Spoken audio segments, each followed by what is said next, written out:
Untuk teman-teman yang sudah bergabung, silahkan isi daftar hadir dulu pada link yang sudah diberikan di kolom chat ya.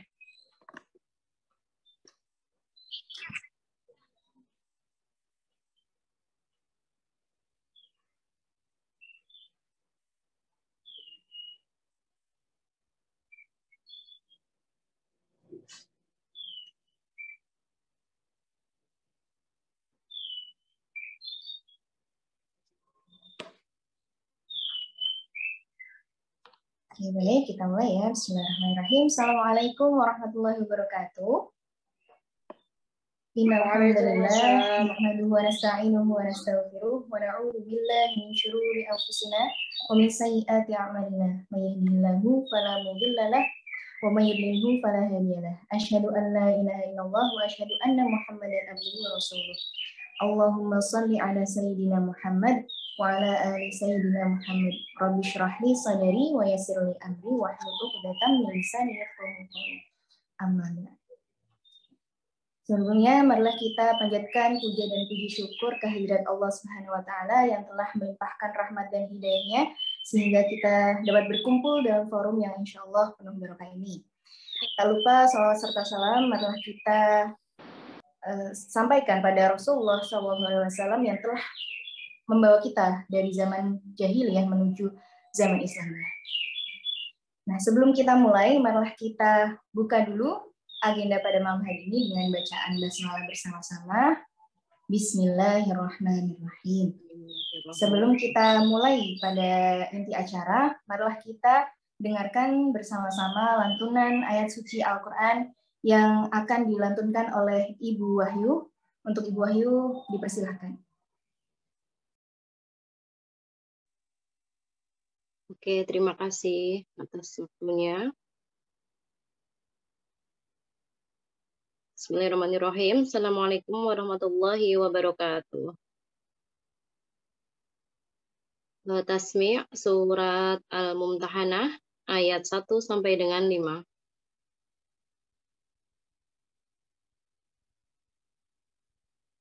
A'udzu billahi minasyaitonir rajim. Bismillahirrahmanirrahim. Ya ayyuhalladzina amanu la tattakhidhu aduwwi wa aduwwakum awliya tulquna ilaihim bil mawaddati wa qad kafaru bima ja'akum minal haqq yukhrijuna ar-rasula wa iyyakum an tu'minu billahi rabbikum in kuntum harajtum jihadan fi sabili wa batigha'a mardati tusirruna ilaihim bil mawaddati wa ana a'lamu bima akhfaytum wa ma a'lantum wa man yaf'alhu minkum faqad dhalla sawa'as sabil. Iyatqafukum yakunu lakum a'da'an wa yabsutu ilaikum aydiyahum wa alsinatahum bis-su'i wa waddu law takfurun lan tanfa'ukum arhamukum wala auladukum yaumal qiyamah yafsilu bainakum wallahu bima ta'maluna basir.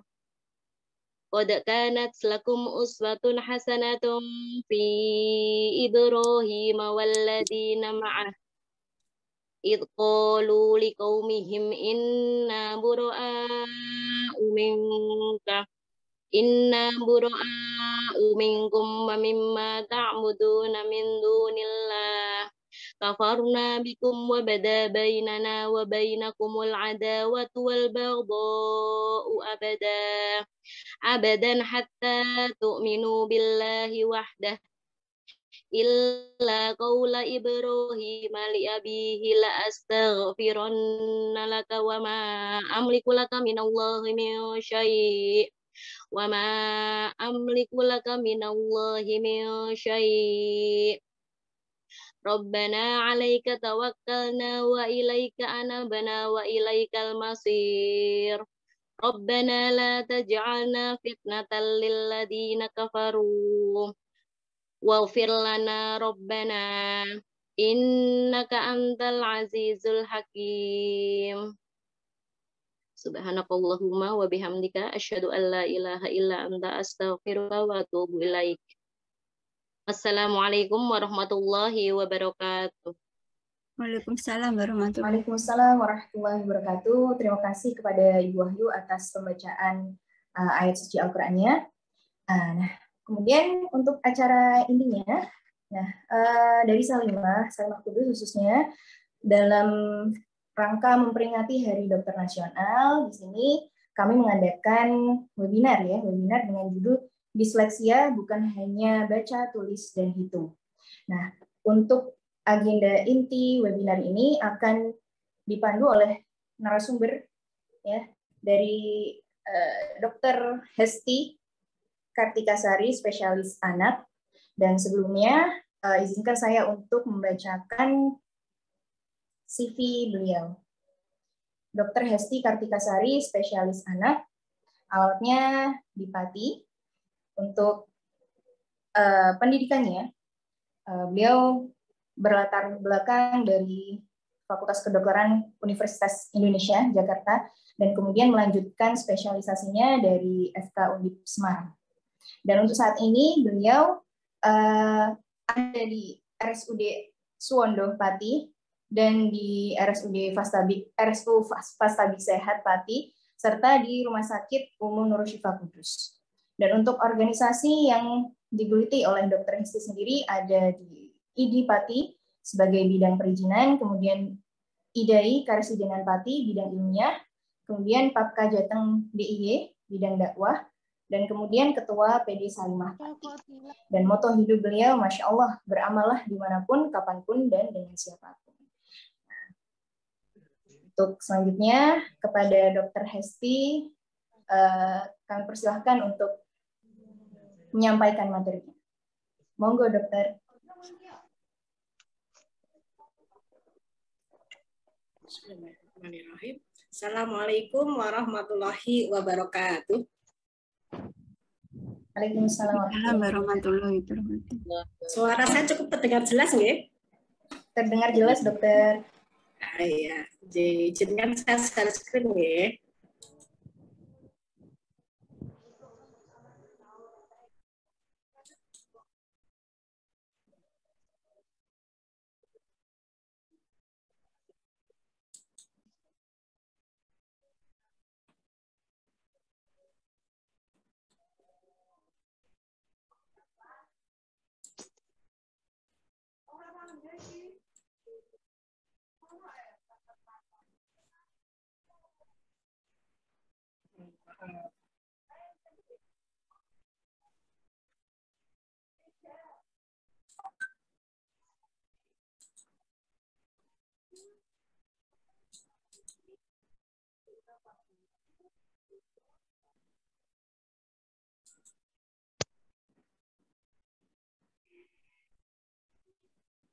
Ini slide saya bisa jalan enggak ya? Bisa jalan, Dokter. Oke. Oke, alhamdulillah, terima kasih atas waktu yang telah diberikan kepada saya. Di bulan Oktober ini kemarin adalah hari untuk peringatan disleksia. Disleksia ini adalah sebenarnya prevalensinya cukup tinggi ya. Dari 5 orang, 1 orang ternyata disleksia. Jadi cukup tinggi. Kalau di antara kita ini ada mau 40 orang begitu ya, ada kurang lebih 8 orang yang disleksia.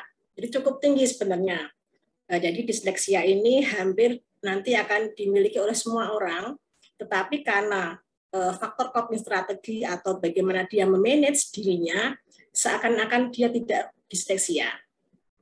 Dan kita mendapatkan anak disleksia justru ketika di sekolah ya, sehingga kalau dia ada terlambat baru kita ngeh gitu. Kita sebagai orang tua tuh kalau anak nggak pintar baru cari-cari sesuatu. Apa sih yang nggak beres dengan anak saya?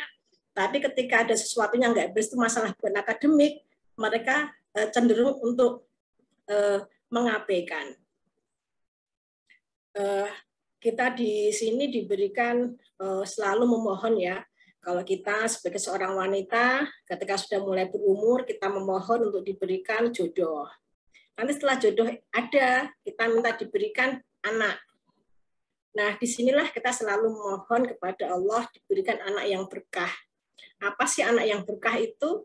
Anak yang membimbing kita untuk menjadi hamba yang lebih beriman kepada Allah, menjadi hamba yang lebih dapat menunaikan kewajiban-kewajibannya selama di dunia.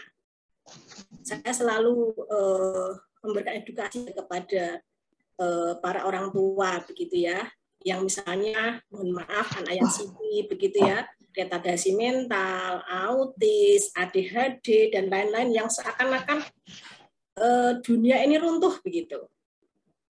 Ketika mereka mencurhat tentang anak mereka, kemudian saya selalu memberikan istilahnya motivasi anak yang sehat gitu ya, anak yang sehat yang itu belum tentu baik. Kita lihat anak-anak geng ya, anak-anak pang gitu ya, dari sisi fisik mereka sehat, tapi dari sisi psikis tanda kutipnya seperti sudah membuat orang tua di neraka. Dalam artian mereka pulang hanya minta jajan dan lain-lain. Tetapi anak yang kondisi kesehatan mentalnya, kesehatan fisiknya tidak bagus, mungkin itu berkah untuk di kemudian hari. Anak adalah perhiasan sekaligus ujian, karena sesungguhnya hartamu dan anak-anakmu hanyalah cobaan bagimu, dan di sisi Allah lah pahala yang besar. Di At-Taghabun ayat 15. Kemudian di sisi yang lain di An-Nisa ayat 9, wal yashalladzina law taraku min khalfihim dzurriyyatan dhi'afan khafu 'alaihim falyattaqullaha wal yaqulu qawlan sadida. Dan hendaklah takut kepada Allah orang-orang yang seandainya meninggalkan di belakang mereka anak-anak yang lemah, yang mereka khawatir terhadap kesehatan mereka. Oleh sebab itu hendaklah mereka bertakwa kepada Allah dan hendaklah mereka mengucapkan perkataan yang benar. Jadi mohon ibu-ibu ya, khususnya saya pribadi sendiri ya, kadang-kadang kita itu meninggalkan ucapan yang perkataan yang kurang benar. Katakan anak-anak tanda kutipnya ya, tanda kutipnya kita sebut nakal, kita sebut labeling sesuatu begitu, itu akan berdampak besar. Kita kadang-kadang mau nasihatin mereka, mereka menolak, bahkan penolakannya tuh sudah sampai membuat tahap emosi kita gitu ya, sampai sudah di awang-awang gitu. Dan akhirnya apa yang kita ucapkan? Mbuh-mbuh lah, karepmu. Cuma kata-kata mbuh-mbuh lah, karepmu itu saya yakin yang paling bertepuk tangan itu adalah syaitan. Ibunya sebagai benteng terakhir sudah menyerahkan kepada dirinya.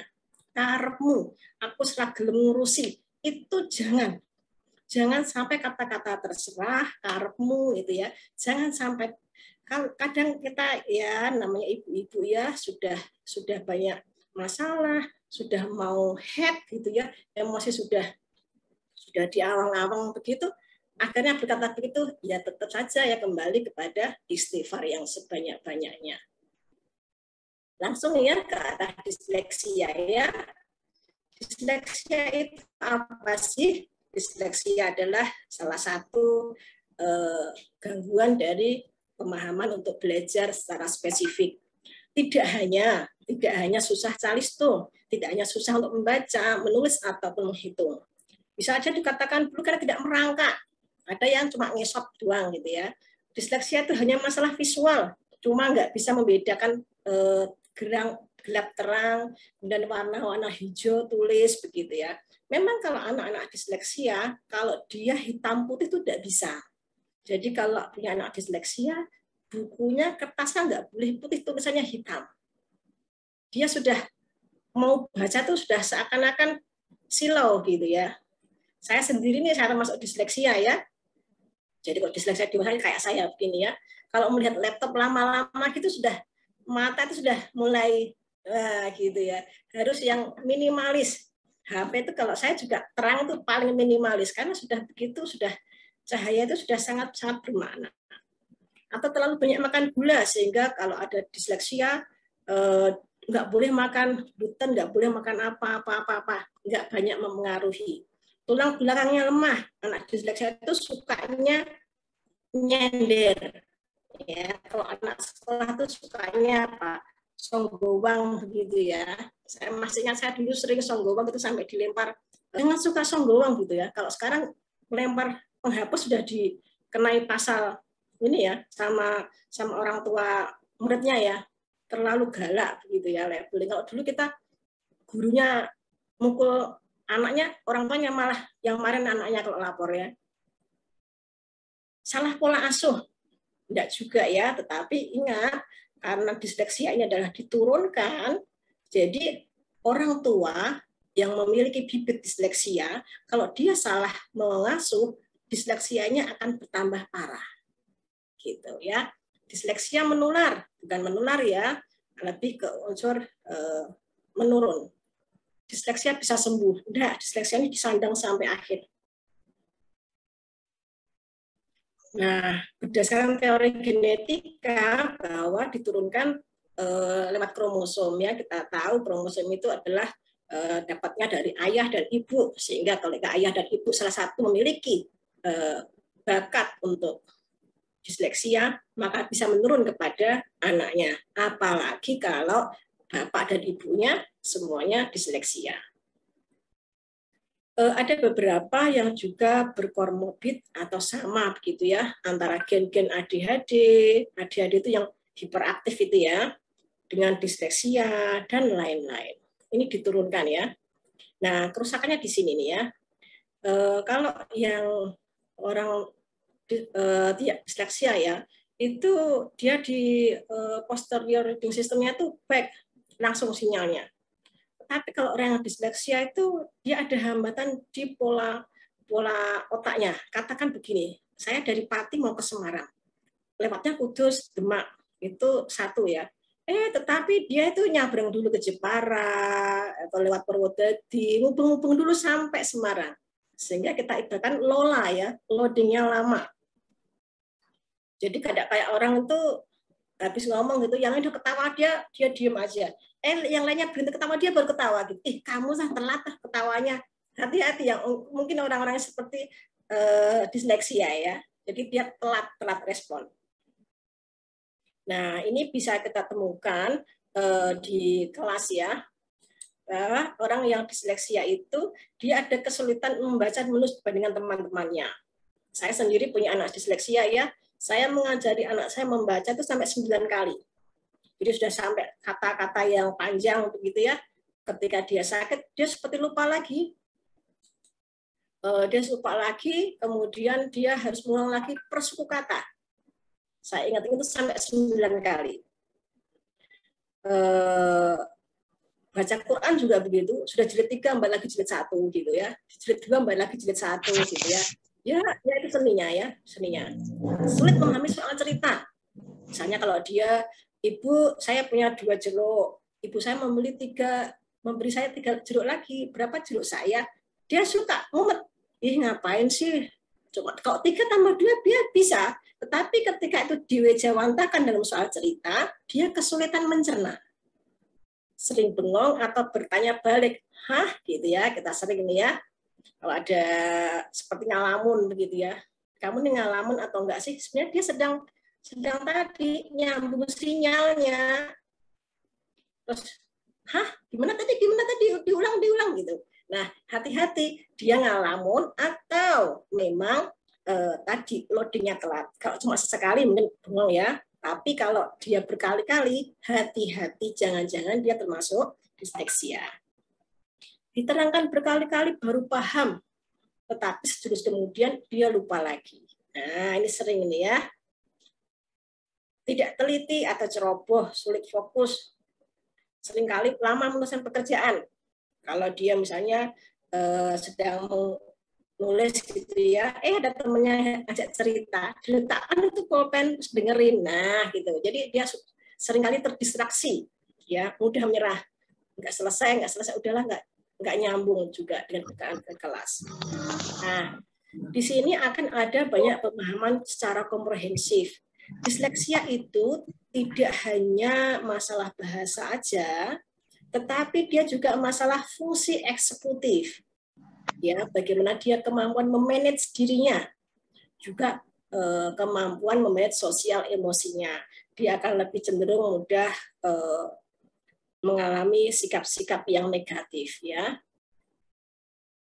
Dan ini beberapa komorbid di antara kesulitan belajar spesifik, ya. Disleksia itu gangguan bahasa. Bahasa ini bisa lisan, tulisan, ataupun sosial. Disgrafia ini tulisan. Diskalkuli ini adalah hitung-menghitung. Nah, apa yang terjadi kalau anak itu mengalami gangguan bahasa? Dia akan mengalami juga gangguan executive function, tidak bisa mengelola manajemen kebutuhannya, prioritas hidupnya, dan lain-lain, akan juga tidak bisa, akan ada gangguan akademis. Biasanya setelah ada gangguan akademis ini, orang tua baru ngeh ada yang tidak beres dengan anak saya.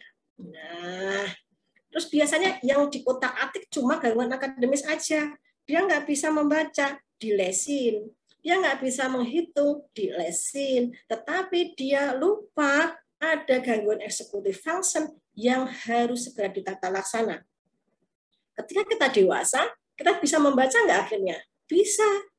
Bisa menghitung? Bisa. Tapi executive function kita tidak tertata laksana dengan baik. Akibatnya apa? Sering gonta-ganti pekerjaan, sering di PHK sana-sini, sering nggak bisa teamwork kerjanya. Nah, ini adalah salah satu disleksia yang tidak terlaksana dengan baik. Nah, langsung ya, contoh-contoh gangguan bahasa. Di lisan, kosakatanya terbatas. Kita sering nih, biasanya ya, kalau saya pribadi nih ya, lagi pidato nih ya, nya banyak banget deh. Apa itu? Gitu. Nah, itu kosakata yang terbatas ya. Mau ngomong itu sudah di alam pikiran, tinggal di lidah itu sudah nggak jelas ya. Artikulasinya tidak tepat. Ya, kita sering ya. Dulu kalau ada apa ya, film begitu ya, ada yang gegap lah, itu juga termasuk ya. Pesawat ya pesawat, atau kalau dari karyawan satu bilang ada toko namanya Polaris, itu susah, cuma bilang Polaris doang itu susah. Pasti kebalik antara R dengan L ya. Kan berarti orang Sunda ini ya, V sama P gitu ya, sering terbalik gitu ya. Enggak ya, istilahnya tidak tepat. Sulit bercerita runtut. Dek, tadi kamu ngapain di sekolahan? Ngapain ya? Ya gitu deh. Enggak, diajarin apa sama Bu Guru? Gambar. Gambar apa? Gambar apa ya? Ya gitu deh. Ya pokoknya begitu deh gitu. Nah, jadi dia suka susah ngumpulin data-data, memori yang terdekat susah. Akhirnya kalau ditanya anak-anak kita cuma gitu, ya gitu deh gitu. Bukan kok dia tidak mau menjawab, susah mengumpulkan data-datanya. Ya, kalau ditanya kok malah nggak mau jawab, nanti yang sewot ibunya. Tulisan ya, sulit mengenal lambang. Ada, kalau kita lambang itu plus minus begitu ya, bagi kurang begitu itu susah. Atau tertukar huruf yang bentuk suaranya mirip, misalnya P dengan Q, B dengan D gitu ya, susah kan? Nah, apa bedanya? Oh, ini anak-anak jangan-jangan disleksia nih. Belum tentu anak-anak yang tertukar B dengan D dia disleksia. Kita observasi sampai 6 bulan. Oh, memang ini dalam rangka belajar. Orang belajar kan seperti itu ya. Ada orang yang dia itu seakan-akan begini. Kalau saya dari depan ini Hesti. Ketika saya balik ke kanan ini Hesti. Ketika saya balik ke kiri ini Hesti juga. Jadi bagi dia ini Hesti. Jadi mau dia mau ke depan, mau ke belakang, B dengan D itu sama.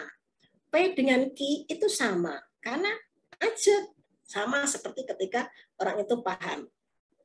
Kemudian menyalin banyak yang tidak lengkap. Nah, ini ya misalnya kayak menggunakan begitu G-nya hilang satu gitu ya. Ada huruf-huruf yang tidak tertulis. Kesulitan baca dan paham. Dia bisa baca Akhirnya tadi apa isinya? Nggak paham sama sekali. Dia bisa baca apa yang dia baca, tapi nggak paham dengan apa yang dia baca. Sosial, tidak paham bahasa tubuh ini, misalnya ketika kita ngomong sama orang tuh lagi buru-buru ya, udah mulai gelisah gitu. Dia mah nggak ngajak ngobrol aja gitu ya. Tidak paham aturan sosial. Misalnya kalau kita sama orang itu kan bilangnya kamu gitu ya. Nanti dia sama kepala sekolah bilangnya kamu juga. Ada yang nggak ada. Lah kamu nggak pulang. Nah gitu ya. Ini orang gimana sih? Nah ini sulit paham aturan permainan sosial. Kalau orang tuh main sepak bola gitu kan harusnya ngegolin di tempat lawan. Enggak, dia nggak mau. Aku yang mau yang deket aja, ngegolin sendiri. Nah kayak gitu ya. Saya nggak terlalu cepat ya. Terlalu cepat nggak? Buatan dokter. Ini soalnya yang ngomong disleksia juga ya. Gangguan executive function. Nah ini ya. Ini kenapa saya paparkan di awal, karena ini yang seringkali terlewat. Anak-anak sulit menumbuhkan perhatian, mudah terus distraksi. Tadi contohnya seperti yang saya tadi ya, contohkan ya, kalau dia ada disuruh sesuatu belum sampai selesai, ada gangguan, dia nggak jadi meneruskan. Katakan suruh makan aja. Ketika ada HP atau ada TV atau ada yang lain, dia lupa makannya, nggak selesai-selesai makannya, karena tadi terdistraksi dengan aktivitas yang lain. Tidak merhatikan ketuntasan pekerjaan. Kalau kita orang dewasa nih, contoh gampang adalah selesaikan ini ya. Oh iya, kok cuma gini? Yang penting kan selesai, yang penting kan ngumpulin. Mengenai kualitasnya terserah deh, yang penting selesai. Nah ini sampai dewasa nanti kayak gini juga nih ya. Laporan yang penting digarap. Nah, terserah isi garapannya apa, nggak penting bagi dia. Yang penting adalah selesai. Ada gangguan di short term memory atau working memory. Jadi gangguan ini adalah memori jangka pendeknya ya. Jangka panjang dia masih kadang ingat, jangka pendeknya sudah lupa. Tadi pagi tadi habis ngapain dia lupa. Kata kita cerita aja.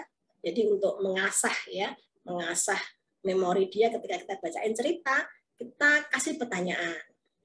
Tadi yang diceritakan Bunda tadi si Wati punya teman siapa aja ya. Nah, tadi dia mau beli apa aja ya. Nah, begitu kita untuk mengatur, mengasah memori jangka pendeknya.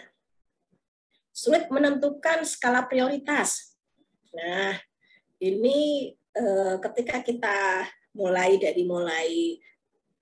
bangun tidur katakan ya.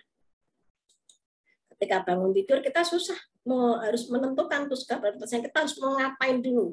Mau bersih-bersih rumah dulu, mau masak dulu, mau ngapain dulu. Nah, itu kita kadang-kadang bingung. Yang mana yang diprioritaskan. Sehingga malah jadi nggak beres semua. Sulit ganti rencana. Kita kan biasanya kan punya rencana plan A, plan B ya. Nanti kalau di sana, nanti rencananya gini. Sampai di sana ternyata hujan. Ganti deh plan. Nah, orang disleksia nggak bisa yang begini. Dia orangnya saklek. Jadi kalau udah A ya A, nggak boleh bilang B gitu ya. Sulit menunda keinginan. Kalau kudu itu kemudu kalau orang Jawa bilang ya. Harus sekarang, nggak boleh enggak gitu. Nah, hati-hati kalau sudah seperti ini. Sulit mengatur waktu. Dia nggak tahu 5 menit itu sebentar apa lama. Dek mandi ya 5 menit, nggak pakai lama. Dia nggak tahu 5 menit itu seberapa. Jadi bagi dia 5 menit itu setengah jam gitu. Dia nggak tahu 1 jam itu sebenarnya apa lama. Dia nggak tahu. Jadi kadang-kadang yang disleksia berat dia pakainya pakai apa itu jam pasir gitu ya. Nah sampai kalau habis ya berarti selesai ya gitu. Atau dia harus memberikan ada alarm gitu. Unorganized ini tidak rapih ya, tidak rapi. Kalau orang dewasa ini gampangannya siapa di antara ibu-ibu yang suka membersihkan isi tasnya? Adakah yang seminggu sekali, 1 bulan sekali, atau 3 bulan sekali, atau bahkan setahun sekali? Nota belanjaan 2 bulan yang lalu tuh masih dalam tas loh. Nota belanjaan beli di mana gitu ya masih ada aja. Nah ini enggak, ini contohnya orang disleksia ketika orang itu besar ya, enggak terorganisasi atau sulit sekuen. Sulit sekuen itu sulit untuk yang berturutan ya, ritmis. Nah ini adalah tingkatan disleksia, ada berat, sedang, dan ringan. Kalau dia ringan, dia masih mampu mengatasi dengan baik kalau didukung dengan akomodasi yang tepat, terutama di masa usia sekolah. Misalnya tadi ya, akhirnya dia bisa baca, walaupun harus melalui tadi anak saya 9 kali remedial baca. Akhirnya dia bisa. Atau ada orang yang menulis sampai harus berapa gitu. Ketika dia punya akomodasi yang tepat, dia bisa mengatasi di masa usia sekolah. Tapi ketika sedang, dia butuh teknik pengajaran yang khusus. Harus ada orang-orang yang memberikan cara pengajaran yang khusus untuk dia. Nggak bisa di sekolahan yang besar. Dia butuh les privat karena dia bisa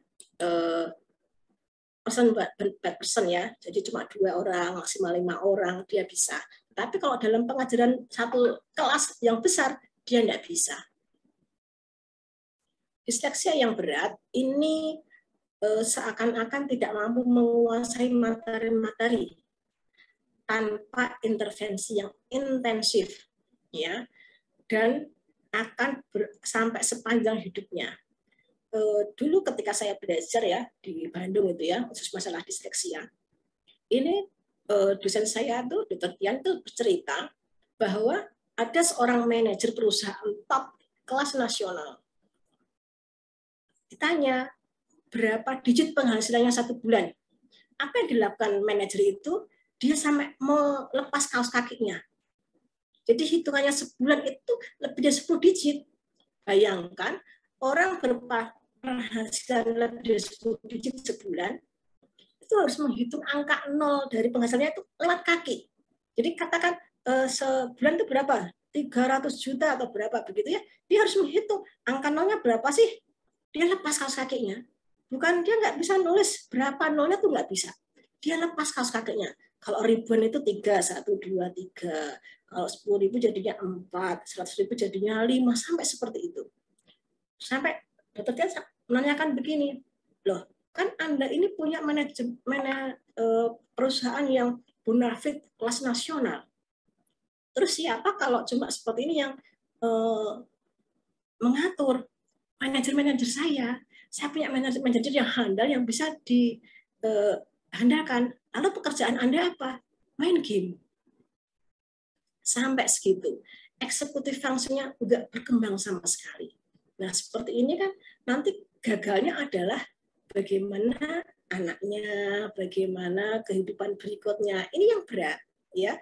Jadi fungsinya di ini kalau di eksekutif fungsinya bagus, dia akan tahu saya nggak bisa hitung-hitung, ada kalkulator deh gitu.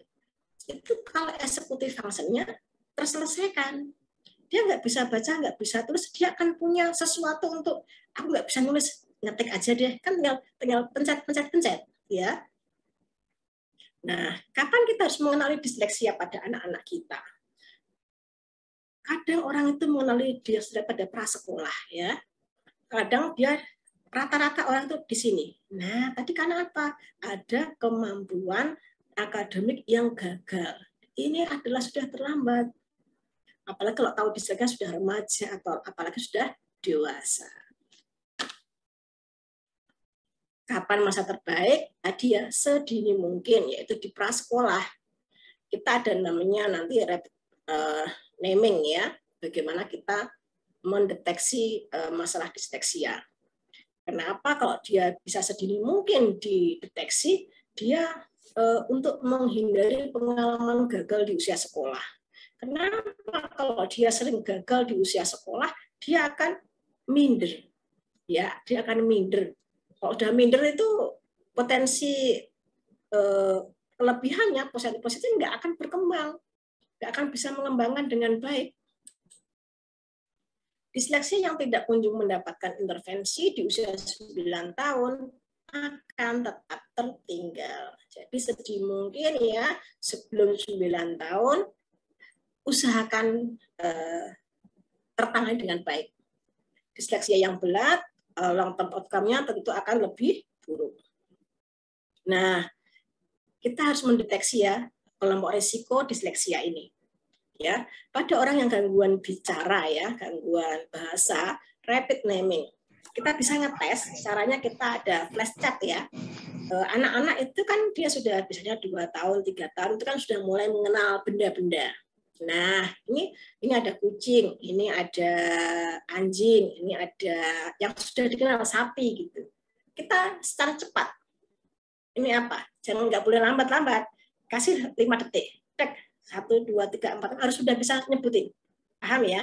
Jadi misalnya 1, ini apa? Kucing. Ini apa? Tentu yang sudah dia sehari-hari tahu ya. Dia bisa menyebarkan dengan cepat nggak? Kalau dia harus pakai mikir hati-hati, mungkin dia sudah ada risiko untuk disleksia. Phonemic awareness.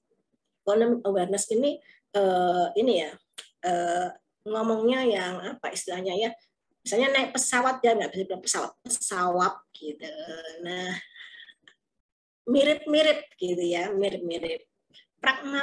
Pragmatik ini adalah pada bahasa ya. Pada bahasa ini kalau kita ada kata-kata denotasi, konotasi begitu ya. Bagi orang disleksia nggak ada konotasi, yang ada denotasi. Misalnya kita ada anak terlambat gitu ya, sudah siang nih, padahal harusnya pagi. Selamat pagi. Dia bilang sudah tahu nih siang, ngapain pagi? Nah, bagi dia selamat pagi itu ya pagi, kalau udah siang gitu. Bagi dia enggak. Selamat pagi. Salah gitu.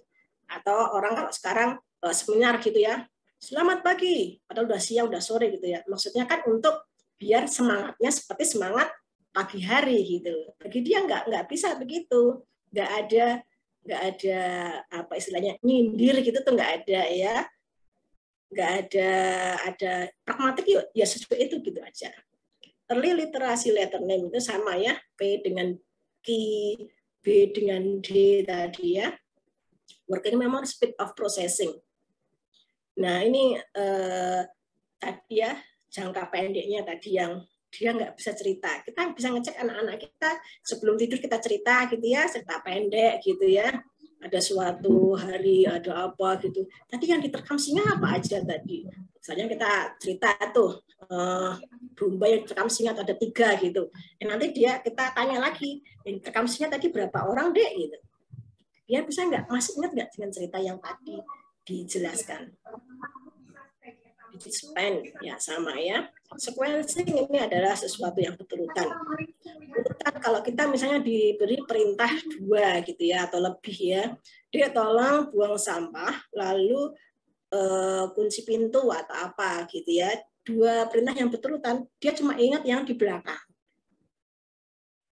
Ya, atau kita kasih dia beli brambang ini gitu. Nah, nanti dia cuma ingat yang di belakangnya doang ya. Saya masih ingat tuh kalau saya disuruh dulu beli ini tuh saya hafalin sampai warung ya. Begitu kesandung, aduh tadi apa aja ya udah lupa lagi. Balik lagi ke rumah. Tadi belinya apa aja? Nah, gitu ya. Sekarang mah nggak ada begituan ya. Disuruh beli apa gitu kan, dulu kan kita tuh jalan ke warungnya gitu ya. Nah, ini adalah recalling sequence activities sama lagi ya. Mengingat kembali kegiatan apa yang kita alami tadi pagi. Atau dia following pattern, pola-pola. Kalau ketika itu disuruh ya gambar segitiga, kotak, atau lingkaran, itu seringkali patternnya dia nggak mengikuti dengan baik. Motor skill. Kalau dia secara motorik ya, gerak tubuh itu clumsy, ceroboh, atau gampangnya tuh apa-apa jatuh gitu. Siapa yang suka lama berdiri terus tiba-tiba kalau pakai hak tinggi gitu ya, tiba-tiba jeglek begitu ya. Nah, jalan pakai hak tinggi dikit aja jatuh. Saya masih ingat dulu saya tuh kalau asah-asah itu ya, cuci piring, cuci gelas itu pasti aja ada 1 gelas yang pecah. Satu sampai ngati-ngati banget itu kalau kecil itu semoga nggak ada yang pecah, semoga nggak ada yang pecah. Itu begitu ada yang pecah, alhamdulillah senang banget, alhamdulillah nggak ada yang pecah gitu. Sudah hati-hati banget gitu, tetap aja ada yang pecah. Nah, ya hati-hati dengan anak-anak yang seperti ini, kemudian bawa sesuatu aja tiba-tiba jatuh gitu ya, naruh dari meja gitu, cuma naruh situ aja kepleset jatuh gitu. Hati-hati dengan yang seperti itu. Postural stability ini sama ya. Gampangannya itu kalau orang Jawa itu apa ya, nggak kokoh gitu ya, degek gitu. Dia senangannya tadi delosor, duduk ya bungkuk banget begitu ya. Cara orang itu nggak tegap gitu ya. Jadi postural stability-nya tuh tadi duduk itu nggak bisa duduk tegak lama gitu, nggak bisa. Terus ada yang kanan, ada yang kiri, nyender. Nah, itu postural stability-nya nggak bagus. Manual dexterity ini ketangkasan. Dia kalau yang untuk ketangkasan, kenapa anak-anak TK itu diajari meronce, seperti itu adalah salah satu ketangkasan tangan. Dia nggak bisa yang kecil-kecil gitu, dia nggak bisa. Menendang bola, itu anak-anak disleksia susah. Kalau kita bilang, cuma nendang bola gitu loh. Nah, itu pada anak-anak yang disleksia, terlambat dia mengikutinya. Atau shape copying. Dia meniru pola ya, habis dari lurus ke bundar, habis itu apa, dia susah. Nah, ini adalah profil disleksia sekolah dasar ya. Instruksi tadi misalnya lupa PR, apa banyak instruksinya, dibunderi dia disilang gitu ya. Lupa mengerjakan PR. Dulu kalau saya itu bukan hanya PR, tas. Saya dulu kan biasa ya 5 orang gitu jalan gitu ya. Saya juga heran, kok teman-teman saya juga nggak ada yang ngingetin kalau kamu tuh nggak bawa tas gitu ya. Sampai di sekolahan tuh ya biasa-biasa aja begitu ya, keluarkan PR-nya, saya cari loh, tas saya kok nggak ada, ternyata saya lupa bawa tas. Bukan hanya PR, tasnya satu tasnya terus saya lupa semua. Nah ini kadang-kadang prakarya gitu kan suka ketinggalan ya, terus ibunya tergopoh-gopoh tuh, Bu guru maaf tugasnya ketinggalan. Jangan, kalau anak-anak yang disleksia lupa menghadapkan PR-nya, udah biar dia bisa merasakan ternyata ada hukuman. Kita tuh sebagai orang tua kadang-kadang itu kasihan nanti anaknya dihukum, udah capek-capek ngerjain ternyata lupa bawa. Nah, kita biasanya begitu. Sandal hilang terus, dibeliin terus. Nah, itu juga kurang baik ya. Sulit dalam subjek berbasis bahasa. Susah untuk mengarang ya. Kalau kita kan mengarang cuma ngarang doang gitu loh. Susah untuk nulis itu. Apalagi yang nggak ada ide gitu ya. Banyak konflik dengan persepsi sosial ini ya. Pada usia di sini kita bisa menanyakan anak-anak kita. Saya tanyakan kepada anak saya, Dek, kelas 4 teman dekatnya siapa aja? Jawab dia A, B, C. Kelas 5 dia siapa aja? Dia bilang E, F, G. Dia bilang yang lain lagi. Menurut adik kenapa kok teman-temannya banyak yang istilahnya nggak lama-lama gitu ya. Habis orang temanku tuh yang gini, dia nggak paham. Ternyata yang nggak betah itu teman-temannya. Nah, jadi nanti hati-hati kalau jenengan nanya sama putra jenengan, kok ternyata temannya tuh ganti-ganti. Hati-hati ya. Di menengah, surat instruksi ya, skala prioritas, harus sering remedi. Mungkin kalau di SD dia nggak begitu remedi karena masih muda. Tetapi ketika dia sudah menengah, remedinya mulai banyak. Nah, ini hati-hati ya. Kerap dibully. Sehingga dia kalau berteman nyata tuh susah. Nggak punya banyak teman. Tetapi kalau di HP, WAG gitu dia banyak. Ya, tapi kalau teman yang nyata dia susah. Kalau remaja dan dewasa, ini ya, di kita sekarang ya, di kita. Kita kadang-kadang hati-hati nih, banyak yang orang yang nggak minderan gini ya, hati-hati, jangan-jangan di salah satunya disleksia ya, rentan terhadap cemas ya, stres, depresi gitu ya, bagaimana dia tidak bisa executive function. Ibu-ibu banyak yang heboh di pagi hari, kalau dia executive function-nya baik, selesai semuanya. Tetapi kalau di pagi hari itu rempong dan akhirnya ada 1-2 yang nggak selesai, hati-hati, mungkin si ibu ini disleksia ya. Kalau kita orang dewasa itu kita punya coping strategi. Coping strategi itu pokoknya nanti pagi itu nggak usah bersih-bersih rumah dulu deh. Pokoknya anak-anak selesai. Nah, itu kan coping strategi ya. Itu nanti tak bikin nanti aja, ini nanti. Kalau orang dewasa sudah mulai bisa berpikir seperti itu. Nah, ini adalah disgrafia. Sampai jam berapa ya? Kira-kira masih selesai enggak ya? Slide-nya Ini saya nanti sampai jam 20.30, dokter. Oh iya, oke. Nah, sedikit kau. Tadi sama ya, sulit membuat huruf, daya ingatnya, perencanaannya. Nanti saya ingatkan saya ya untuk ngetes dengan apakah jenengan ada disleksi atau tidak ya. Ada, karena begini, untuk kita bisa menata laksana anak disleksia, pastikan dulu dengan disleksianya ringan. Nah, kalaupun ada gitu ya.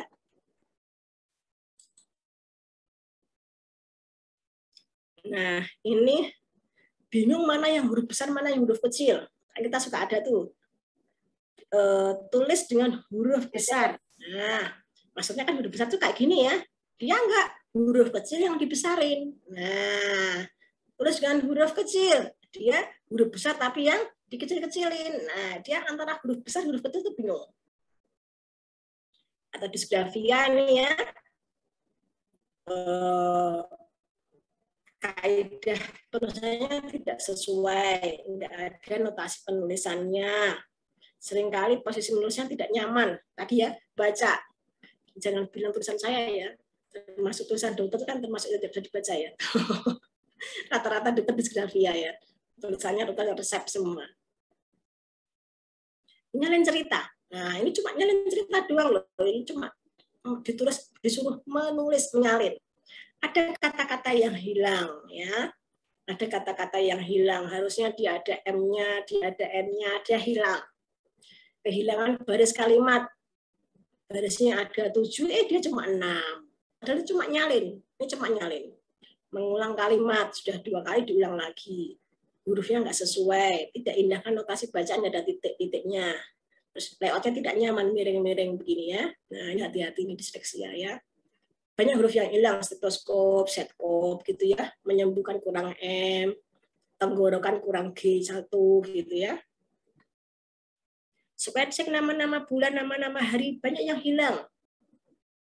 Ini anak saya yang 6 tahun, hari-hari Senin, Selasa, Rabu, Kamis, kalau dia nyanyi, bisa urut itu Senin sampai Minggu. Tapi kalau hari ini Senin, besok apa? Lupa. Pagi, siang, sore, malam aja begitu. Ini pagi apa malam? Pagi ya. Nah, harus ingetin, ada matahari nggak? Oh, nggak ada, berarti malam ya. Nggak, harus begitu. Jadi antara pagi, siang, malam sering lupa.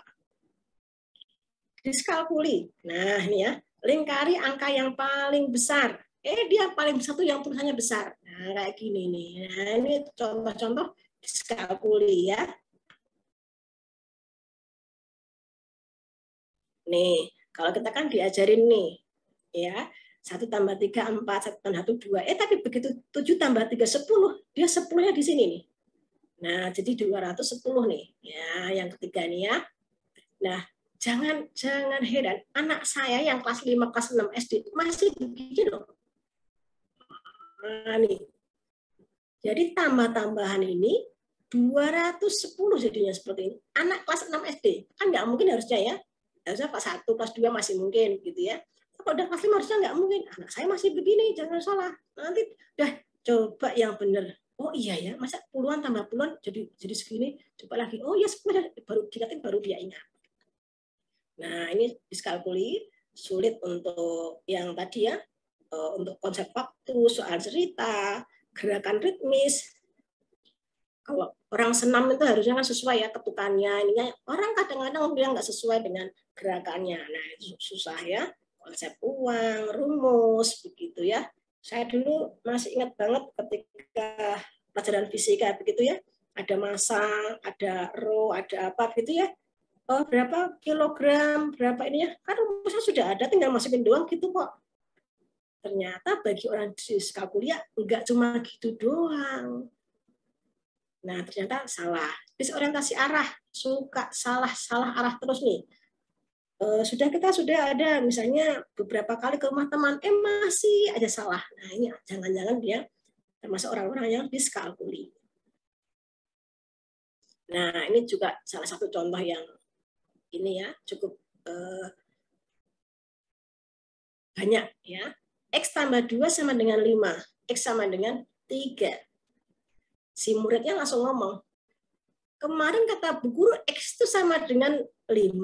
Karena apa? Di 10 kurangi 5 sama dengan 5. X sama dengan 5.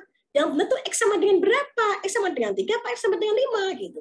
Besoknya dia ngomong lagi, lu tuh kan beda lagi kan X-nya gitu. Jadi jangan dikira itu lucu ya.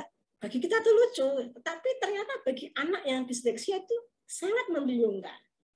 Ya itu kan cuma X itu cuma misal, dia nggak tahu yang namanya misal tuh nggak tahu. Ya, jadi X itu sama dengan berapa? Jangan kalau kita bilang jangan ganti-ganti gitu. Saya susah menghafal nih. Sudah tak apa X sama dengan 5, kenapa saya diganti X sama dengan 3 gitu. Konsep uang. Ini ditambahkan, coba dikumpulkan segini ini berapa jumlahnya. Dia tuh nulisnya 0 sampai gini nih.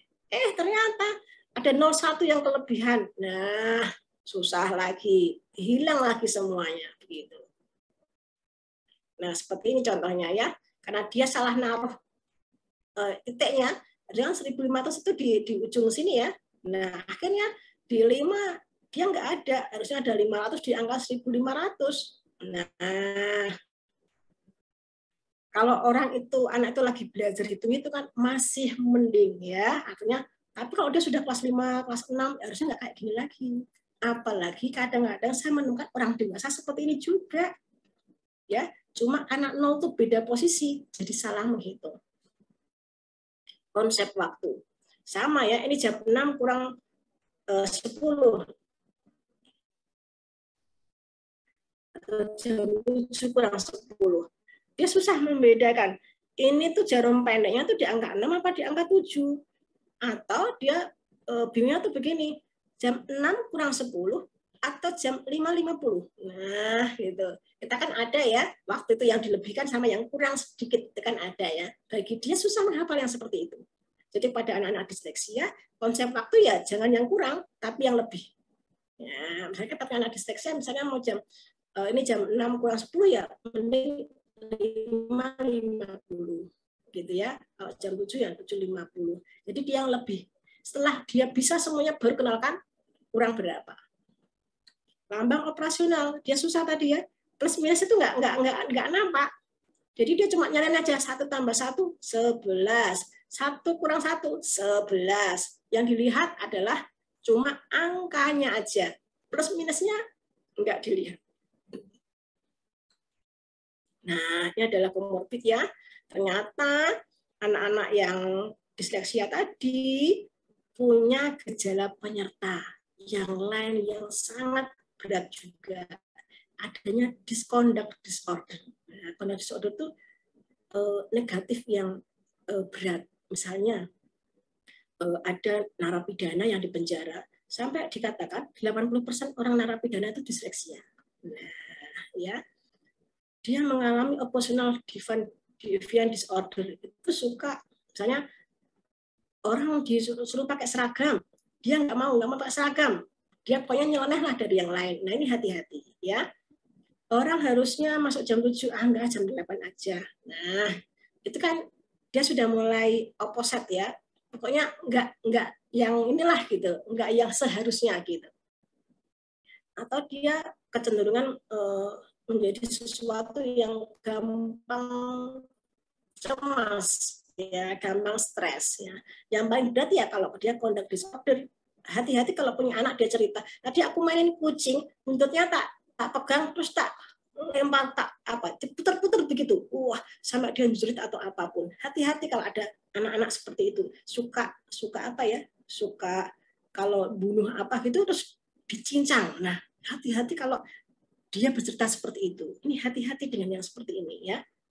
Harus tetap terlaksana segala. Ada cerita lagi juga kalau kita pernah lihat itu ya di WA ya, ada seorang laki-laki dewasa di hutan gitu, dia membunuh singa, terus singanya tuh diapa-apain sampai segitu ya, atau kucing itu sampai kucingnya dibuat bangkai, ditusuk sana, ditusuk sini, terus diperagakan foto gitu. Hati-hati, sangat-sangat disleksia itu. Tetapi hati-hati juga, jangan ini ya, disleksia ini adalah kemampuan IQ-nya minimal normal. Jadi orang disleksia itu pinter, ya normal atau pinter atau di atas pinter. Nah, gifted ini adalah IQ-nya tinggi, ya IQ-nya tinggi, bisa berhimpitan dengan orang-orang ADHD. Kita lihat ya, kalau kita ditanya orang paling pintar di Indonesia siapa sih? Kita bisa nyebut siapa? Pak Habibie ya. Pak Habibie gitu ya. Pak Habibie ini kalau dilihat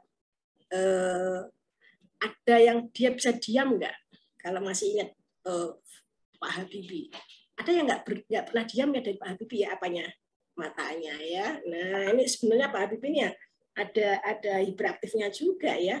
Orang hiperaktif itu begitu, disuruh diam, dia diam, ganti tangannya yang will. Dia tangannya nanti ganti matanya yang kecep-cepnya nggak bisa ada yang diam.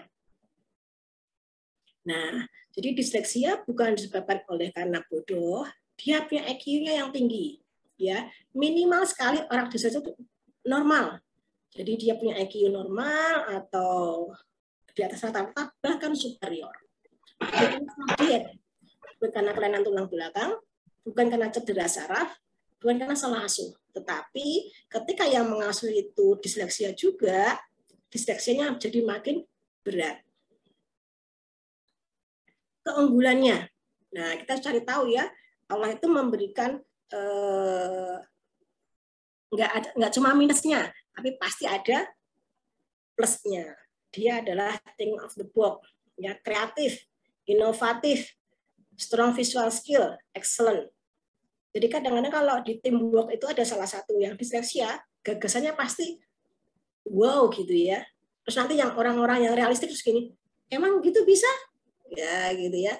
Pernah dulu kita di kajian gitu, dia minta Ramadan pokoknya 3 kali khatam. Saya yang disleksia, tapi masih realistiknya ya. Bagi saya 2 kali khatam saat itu tuh luar biasa ya. Kan kita masih ada head ya. Wah 2 kali khatam tuh saya sudah maksimal deh. Pernah 2 kali khatam? Ya nggak pernah. Dia 2 kali khatam, saya nggak pernah, mintanya 3 kali khatam. Nah itu salah satu orang disleksia kayak gitu ya. Jadi sebenarnya disleksia bisa jadi apa aja. Kita lihat contoh-contohnya ya. Albert Einstein, Thomas Alva Edison. Ini adalah orang-orang Henry Ford, penemu mobil gitu ya. Ini adalah salah orang-orang yang disleksia. Kita tahu ya, masih tahu cerita Thomas Alva Edison ya, yang dia dikeluarkan dari sekolah ya karena tanda kutipnya dianggap bodoh, kemudian orang tuanya, ibunya memberikan surat kepada Thomas Alva Edison bahwa kamu terlalu pintar, maka belajarnya sama ibu aja. Nah, bagaimana dia penemu lampu? Berapa kali dia bisa menemukan lampu, gagal berapa kali? 1000 kali. Nah, jadi orang-orang disleksia itu memang overlearning itu mutlak harga mati. Bagi orang disleksia itu kalau yang lain belajarnya 3 kali, dia butuh 10 kali untuk berhasil. Ini contoh yang lainnya, ada visi Walt Disney, Tom Cruise ya. Nah, ini adalah beberapa. Nah, ini apa yang kita lakukan? Tambah sedikit lagi enggak apa-apa ya.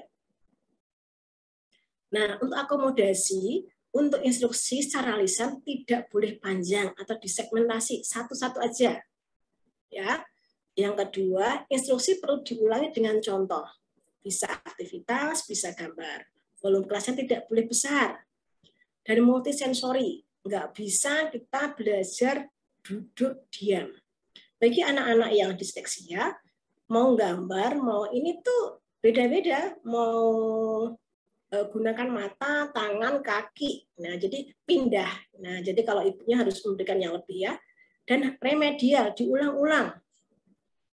Mengulang yang, jadi ini yang paling penting ya, overlearning is essential. Yuk, belajarnya harus lebih, mau nggak mau. Sama seperti kalau kita pagi itu, Pak Polis itu nyebrangin lalu lintas ya, kalau arus lintasnya padat, dia harus usahanya lebih. Nah, sama orang disleksia itu karena tuh dia tuh pintar, sinyalnya sinap-sinap otaknya tuh banyak, tapi tidak beraturan. Itu yang membuat dia jadi bingung sendiri. Nah, ini cara yang lainnya. Bagi anak-anak disleksia, perhatikan, kalau jalan tuh mereka lambat, pelan. Nah, dari cara Rasulullah berjalan, dari Ali bin Abi Thalib, jika berjalan, beliau berjalan dengan tegak, layaknya orang yang menapaki jalan yang menurun. Aku belum pernah melihat orang seperti beliau sebelum atau sesudahnya. Jadi yang namanya menurun itu harus bagaimana? Langkahnya panjang, kuat, mengangkat kaki dari tanah. Jadi nggak boleh kalau orang Jawa bilangnya apa ya? Kalau sandal atau sepatu saya tuh nempel gitu, serok ada suaranya, ya harus benar-benar diangkat. Nah, kita kadang-kadang yang seperti ini nggak ini ya, cuma malas aja kamu ini, cuma begitu aja. Enggak, ini adalah dalam rangka menerapi. Nah, lihat posisi belajar anak kita. Biasanya begini ya, dekat, lungruk, senderan, nah atau begini. Ini semua di tulang belakang. Kita tahu yang namanya saraf itu pusatnya di mana? Otak sampai tulang ekor. Ya, sampai tulang ekor. Nah, kalau di sini kita melengkung, ibaratnya sinyalnya juga begitu. Dia nggak akan lancar. Nah, maka ini harus lancar tegak. Ya, kalau dia nggak lancar, dia akan memperparah derajat disleksianya. Nah, ini dari hadis arba'in yang kedua ya, tentang iman, Islam, dan ihsan ya. Ada suatu ketika kami duduk di dekat Rasulullah SAW, tiba-tiba muncul pada kami seorang lelaki mengenakan pakaian yang sangat putih, rambutnya amat hitam. Tidak terlihat padanya tanda-tanda bekas perjalanan.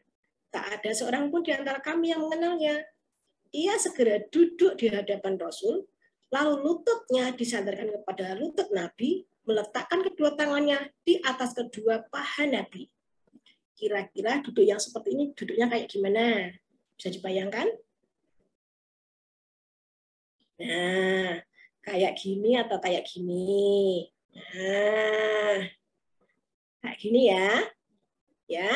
Jadi kalau tadi ya, berdasarkan hadis arba'in yang kedua, duduknya seperti ini. Kalau kita melihat yang seperti gambar karikatur ini ya, kalau orang duduk bersila, biasanya dia akan bungkuk. Nah, bungkuk. Nah, kalau saya dalam tataran pastroper, bungkuk begini tuh kecepet ini ya, saraf lambung kecepet, dia akan sering mah.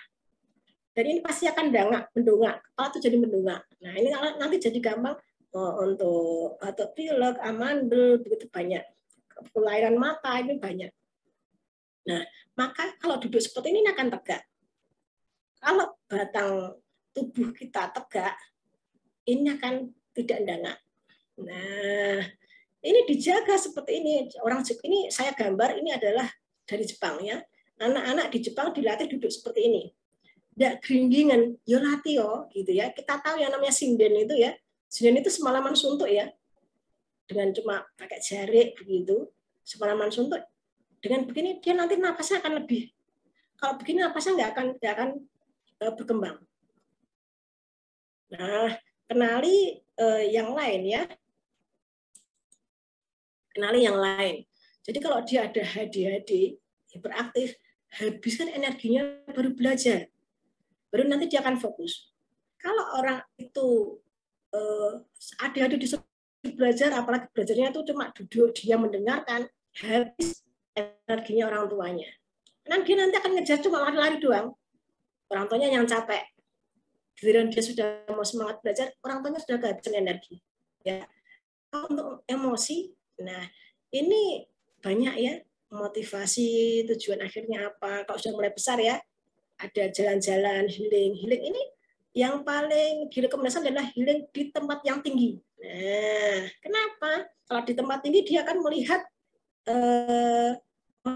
orang-orang disleksia itu pandangan visualnya tuh tinggi.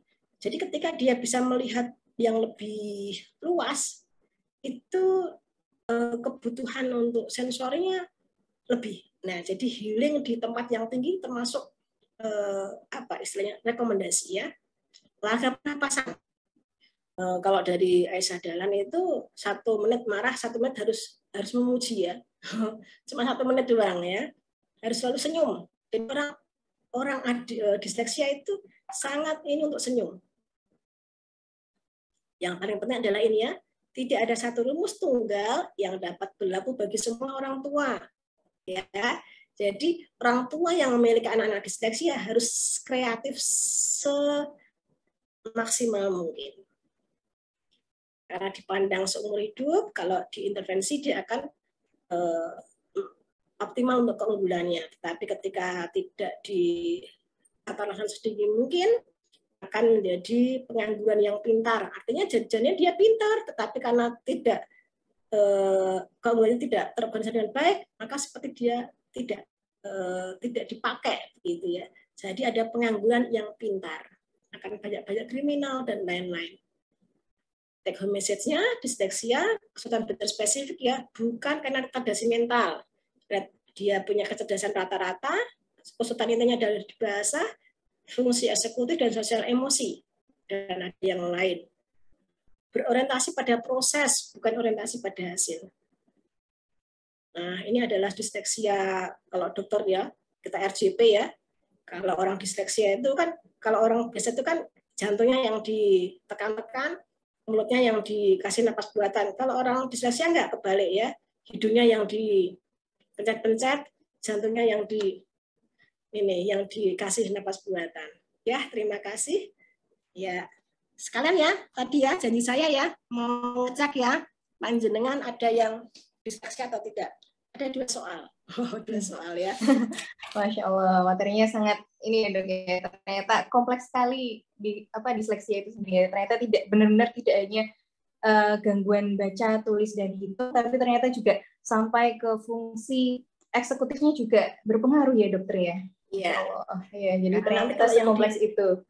Kalau yang ditata laksana cuma tulis hitungnya aja, nanti nggak selesai di dewasanya. Padahal kalau dewasa itu pasti mereka bisa baca tulis hitung kok.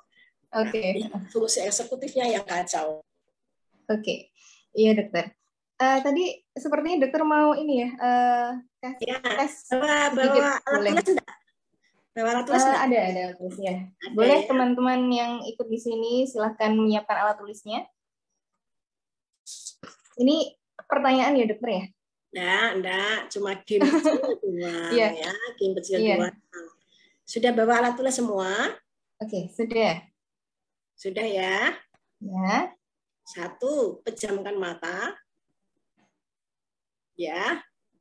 2, tulis dengan huruf Latin proklamasi. Huruf Latin proklamasi. Silakan.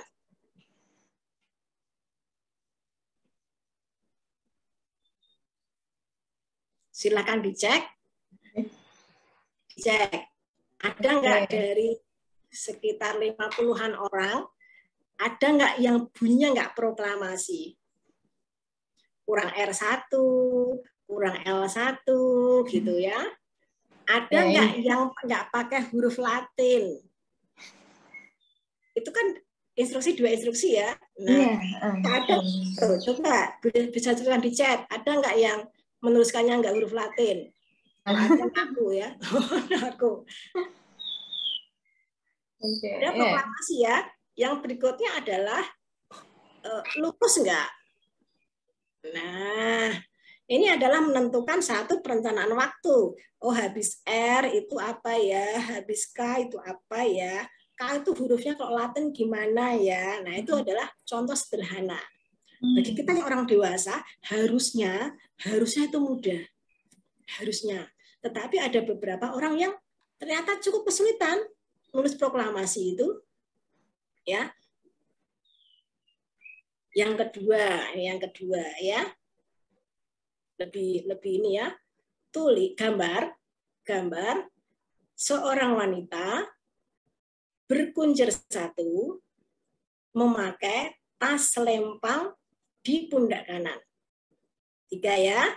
Saya ulang dulu, jangan ditulis dulu ya. Nggak boleh nulis.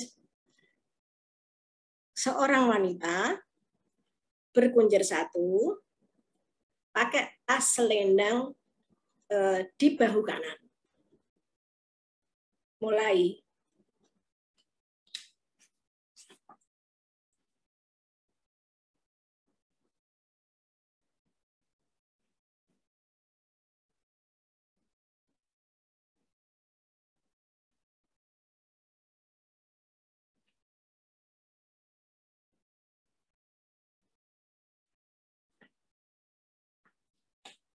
Sudah ya?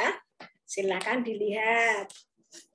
Ada enggak yang pakai apa istilahnya ya? Gambarnya itu cuma lidi. Paham lidi ya?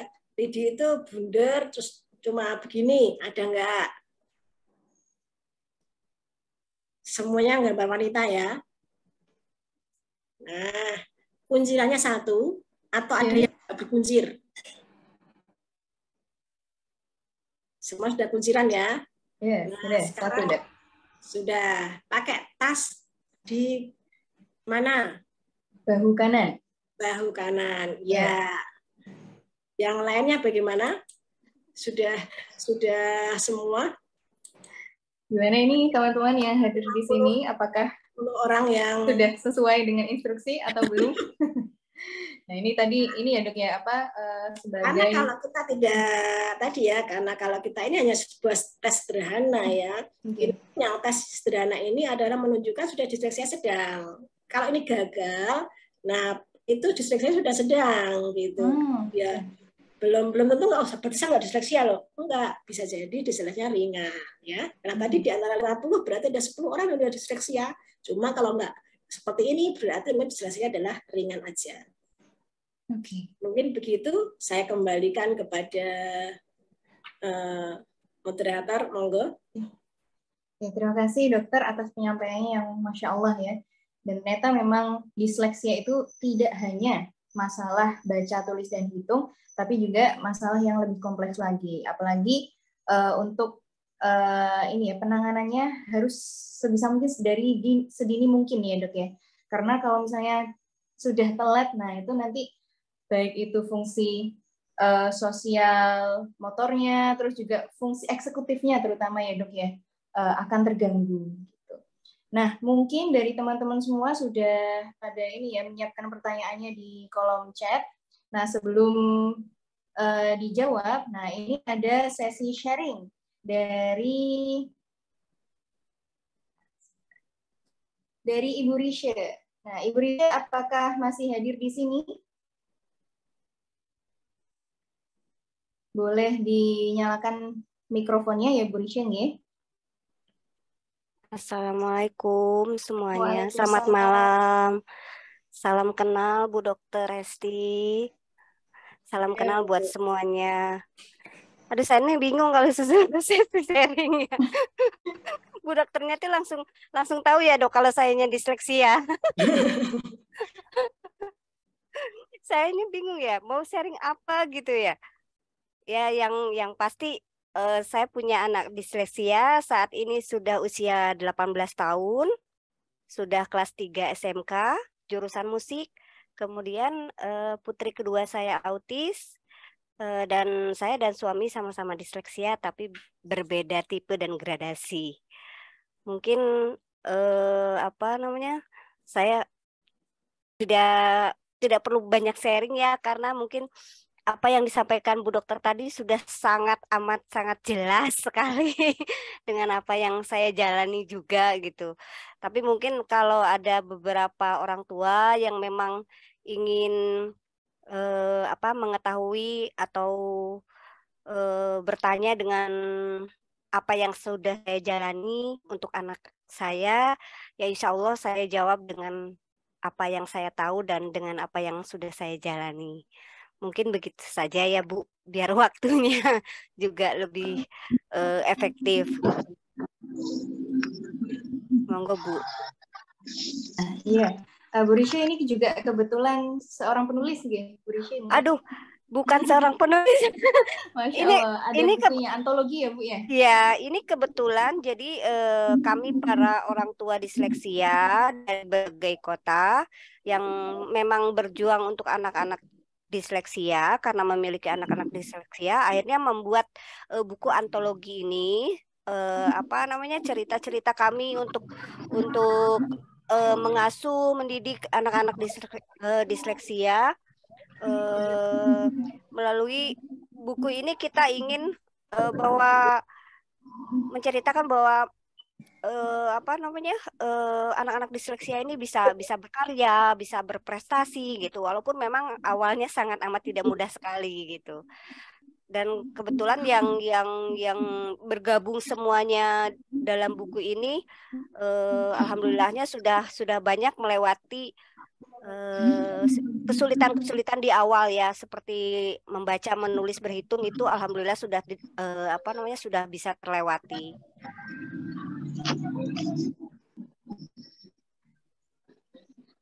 Masya Allah ya. Mungkin untuk antologinya itu bisa didapatkan di mana Bu? Mungkin dari peserta yang hadir di sini, mungkin ada yang penasaran, oh itu dapatnya bisa di mana?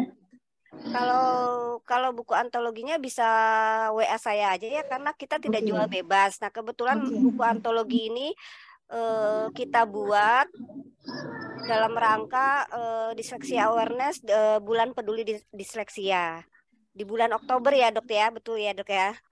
Nanti saya takut lupa Dok.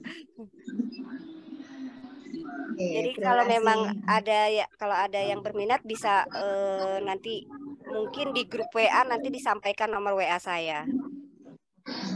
Masya Allah. Ini ya sangat menginspirasi sekali ya. Jadi anak-anak dengan disleksia itu adalah anak-anak anugerah ya, anak-anak yang istimewa.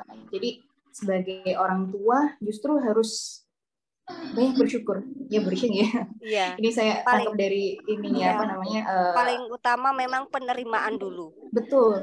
Penerimaan, iya, penerimaan dan orang tua mau belajar. Jadi saya dulu sudah kayak bis antar provinsi antar kota. Dari Surabaya itu saya bawa 2 anak yang lumayan tantrumnya karena dua-duanya spesial. Surabaya Bandung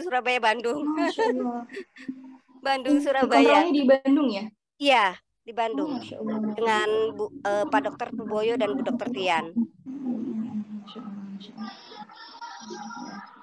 Untuk yang penasaran dengan buku antologinya, mungkin nanti di WA Group bisa ini ya ditanyakan ke Bu Risha langsung. Iya. Untuk selanjutnya adalah sesi tanya jawab. Nah, mungkin di sini saya akan membacakan pertanyaannya nih Dokter nih. Untuk yang selanjutnya nanti bisa langsung dijawab oleh Dokter Hesti.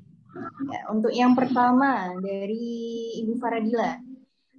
Pertanyaannya adalah jika gejala disleksia hanya 1 atau 2 dari yang disebutkan tadi, apakah itu sudah otomatis masuk ke dalam kategori disleksia atau ada minimal berapa gejala agar masuk kategori disleksia? Oke. Dan mungkin ada tambahan sedikit lagi. Nah, untuk istilah anak bodoh berarti tidak ada ya dokter ya.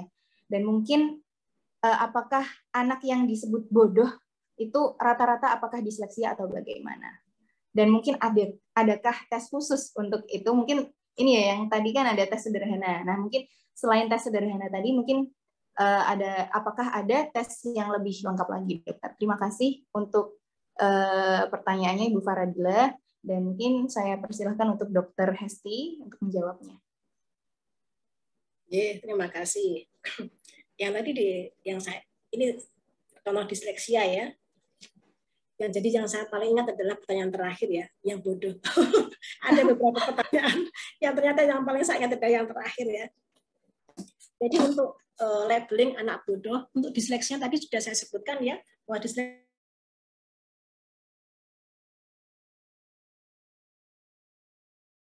adaptasi mental gitu ya. Jadi anak yang disleksia ini adalah minimal IQ-nya itu adalah normal ya. Entah dia mungkin ada normal rendah, tapi dia normal.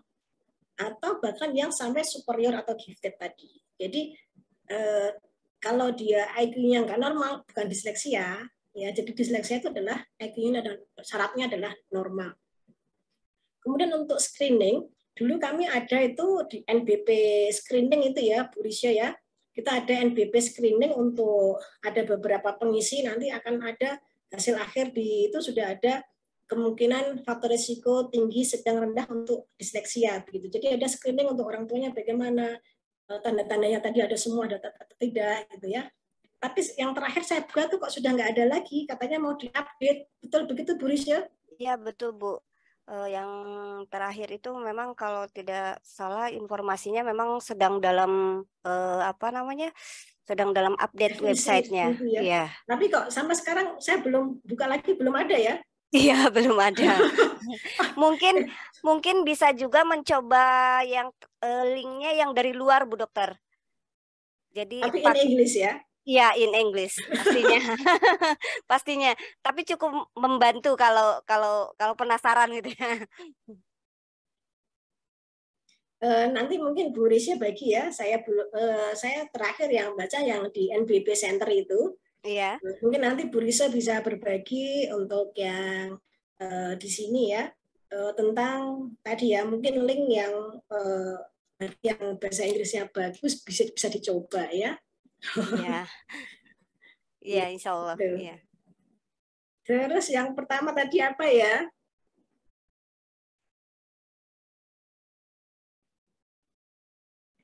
Sekarang tadi saya sambil baca chat juga, yang saya baca yang guru SMP itu, bukan? Saya baca yang guru SMP. Sekalian aja saya jawab yang guru SMP ya. Oh iya, boleh Dokter. Beliau ini adalah guru SMP. Beliau mencurigai bahwa ada salah satu siswanya yang disleksia. Apa yang harus dilakukan sebagai seorang guru begitu ya. Nah, kita tahu ya bahwa disleksia tadi juga menanyakan apakah disleksia ini menurun. Ya, dari secara teori genetika ada turunan dari orang tuanya. Dan tadi yang dikatakan Bu Risya betul. Ketika kita mempunyai anak yang disleksia, yang pertama adalah menerima. Jadi kalau ada anak yang disleksia itu, kalau Dr. Tian mengatakan tuh, yang dikeramasin dulu tuh orang tuanya. Yang dikeramasin dulu, dikumbah gitu ya sampai bersih itu orang tuanya duluan. Karena kalau orang tua itu tidak menyadari bahwa dia disleksia, dia ada lemah di mana, positif kuat di mana, dia akan denial. Ya, saya beberapa kali mendapat orang tua yang denial ketika saya mengatakan ini anak disleksia, coba begini, dia langsung anggapannya orang disleksia itu bodoh. Anak saya nggak bodoh loh. Saya nggak mengatakan anak Anda bodoh, saya mengatakan disleksia. Ada gangguan perkembangan belajar spesifik di area tertentu, bukan di semua area. Kalau bodoh itu di semua area dia akan terganggu, tapi ketika dia itu kemampuan belajar spesifik hanya di area tertentu yang dia tidak bisa. Nah, jadi kalau guru SMP waktu seperti ini, jenengan bisa berdialog dengan orang tua, cek dulu orang tuanya bagaimana. Bagaimana orang tuanya, apakah ada tanda-tanda disleksia, terangkan ya. Sekarang tuh era yang sangat mudah untuk tahu disleksia ya. Saya sebagai dokter anak, tidak semua dokter anak mau dan mampu untuk belajar tentang disleksia. Bagi kami di dokter anak itu disleksia itu cuma sekedar tahu aja lewat. Tetapi karena Allah itu tidak menurunkan sesuatu ilmunya, biar saya lebih belajar lagi, sama seperti Bu Risya tadi, yang belajar duluan itu ya ibunya, gitu, orang tuanya. Sama saya sebagai dokter anak pun ikut kursusnya ya Bu Risya ya di Bandung ya. Saya waktu itu ikut 5 hari ya, betul, yang seminggu ya, 1 week itu ya. Iya, 1 week. Ya sama, saya pun belajar layaknya seperti orang tua biasa. Jadi saya tidak sebagai dokter anak, nggak ada beda tadi di kelompok itu ya, Bu Risya ya. Mau dokter anak, mau jualan kacang hijau, mau apa, di situ kan kita fokus aja gitu. Sama-sama semua. Semua sama belajar, karena itu memang berbeda. Bukan kualitas dokter anak yang secara umum semua punya. Nah, dipanggil, kemudian jenengan bisa memberikan arahan. Sekarang banyak di YouTube tuh ada ya. Nanti bisa di YouTube, klik aja passwordnya, Dokter Kristiantini Dewi atau Dokter Purboyo Solek begitu ya, koma disleksia. Nanti akan banyak itu YouTube tentang, nanti bisa diberi, coba orang tuanya mendengarkan itu dulu gitu ya, mendengarkan selayak pandang tentang disleksia secara umum. Anak Anda ada atau tidak? Karena tadi ketika tidak dilaksanakan sedini mungkin bisa berimbas nanti dewasanya. Dan yang nggak penting adalah jangan cuma tadi ya, kalau ketika guru itu menemukan akademik yang terganggu, coba dicari yang lain. Nah, nanti akan, itu yang nanti biasanya orang tua itu tadi, kebiasaan orang tua kita adalah kalau nggak dia baca, ya udah lesin. Nggak bisa berhitung, lesin gitu. Lupa bahwa disleksia itu nggak cuma itu, justru eksekutif fungsinya itu yang nanti masih melekat sampai dia dewasa. Kita insya Allah lah, walaupun susah baca, nanti kalau gede tetap aja bisa baca insya Allah. Cuma tadi yang lain-lain kalau nggak segera terlaksana akan tetap tertinggal sampai nanti dewasanya. Sering dapat ya, saya punya perawat itu yang asisten itu dia ditolak di mana-mana, di ruangan ditolak. Akhirnya ya udah deh, saya waras ngalah begitu ya. Udah di tempat saya aja lah. Ya, saya ngopenin, saya berpikir anak saya juga disleksia, kalau nanti ditolak orang-orang gimana ya? Ya, begitu saya berharap kalau saya nerima dia, ya nanti anak saya juga ditolong Allah untuk yang lain-lain begitu. Ya sudah, saya ngopenin, perawat saya di rumah juga begitu. Disleksia juga ikut diganjel juga dijanggel gitu ya. Pokoknya ada kata-kata yang aneh gitu lah. Saya punya perawat ini satu yang selalu keluar. Keluarnya bukan apa-apa, karena nggak betah sama si yang perawat yang senior. Selalu keluar, masuk. Ada apa? Karena gaji, bukan. Karena apa? Karena teman satunya itu. Mbak, kamu gimana toh Mbak? Iya Bu, saya tuh udah tak gini-giniin loh Bu, sudah gini. Saya udah berusaha senyum loh Bu, saya sudah berusaha gini. Dia sudah sampai fase dia tahu dia salah, dia ingin betul. Jadi harapannya tahapnya seperti itu. Tadi ada ya, yang dia suka emosi tadi ya. Kalau dia suka emosi, sampai tahap dia mengakui bahwa dia disleksia, dia punya kelemahan itu, dia berusaha untuk bangkit. Kita kan kadang-kadang kalau ada teman nggak suka sama kita, lah dia sih yang ngeselin, dia yang gini. Artinya dia selalu menyalahkan orang lain. Nggak berusaha introspeksi pada dirinya sendiri. Beda kalau dia sudah sampai tahap saya yang salah, saya ingin memperbaiki diri. Gitu. Bahkan banyak orang tua yang disleksia yang nggak bisa apa istilahnya nanti mau belajar sama anak itu begitu. Kok saya tuh udah Dok, periksa anak saya aja, nggak usah ngomong yang macam-macam. Nah, wah ini kayaknya bapaknya disleksia nih. Saya lihat ternyata backgroundnya anaknya pernah ke psikolog, tidak mau makan, tidak mau ngapa-ngapain. Oh ternyata backgroundnya dari orang tua. Nah sama tadi ya, bagaimana ada pertanyaan, anak saya itu tidak pernah, tadi ada yang disleksia, belum mau menumbuhkan kemampuannya. Dia selalu bilang, saya tidak bisa. Nah, ini adalah bagaimana support pertama orang tuanya. Yang pertama adalah reward ya, reward, berikan apresiasi positif. Ada hasil yang sedikit, proses harus dihargai selayaknya kita melakukan sesuatu yang besar. Ya, anak-anak yang sering dia merasa dia tidak bisa, karena dia sering dapat trauma gagal daripada trauma berhasil. Nah, trauma berhasil itu siapa yang memberi? Ya paling banyak harusnya orang tua. Dia harus punya penguatan gitu, bahwa aku tuh ternyata bisa loh, ternyata aku diakui gitu. Nah, itu pertama dari orang tua. Bagaimana kita berikan pekerjaan yang dia mampu dikerjakan dulu.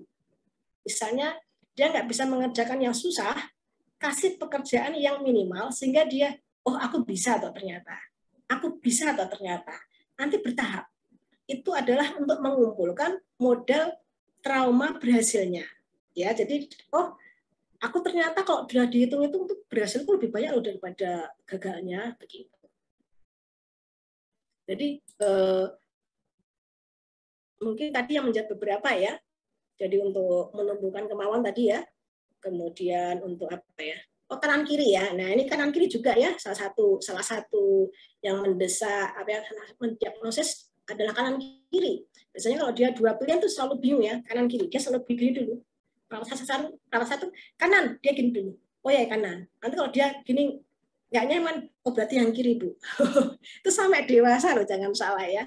Jadi kanan kiri itu bingung. Kalau 3 dia malah nggak bingung. Ada pilihan A, B, C dia nggak bingung. Tapi begitu pilihannya cuma 2, dia bingung. Nah itu juga termasuk salah satu resiko untuk disleksia. Apalagi tadi ya. Sama ini dokter, apakah kalau misalnya ada satu gejala atau mungkin harus minimal berapa gejala untuk disebut disleksia? Tadi ya sudah di dalam data itu ada kita tidak ada untuk scoring terus dia bagaimana begitu ya. Karena tadi ya disleksia itu ada ringan, sedang, berat ya. Kalau dia ada beberapa gejala yang dan biasanya gejala itu nggak cuma 1 atau 2, pasti tadi ada di bahasa aja pasti nggak cuma 1 ya. Nanti cari lagi di eksekutif fungsionalnya ada lagi nggak, di emosinya ada lagi nggak. Nah kalau sudah 111 minimal 111 ya udah deh dia disleksia. Nah cuma tadi disleksia itu kita punya makin besar kita punya coping strategi. Nah maksudnya adalah saya ini kan adalah bagaimana kita yang terpenting adalah cari sebanyak-banyaknya komorbiditas atau gejala penyerta selain baca tulis hitung. Karena nanti ke depannya itu yang akan sampai dewasanya. Gitu.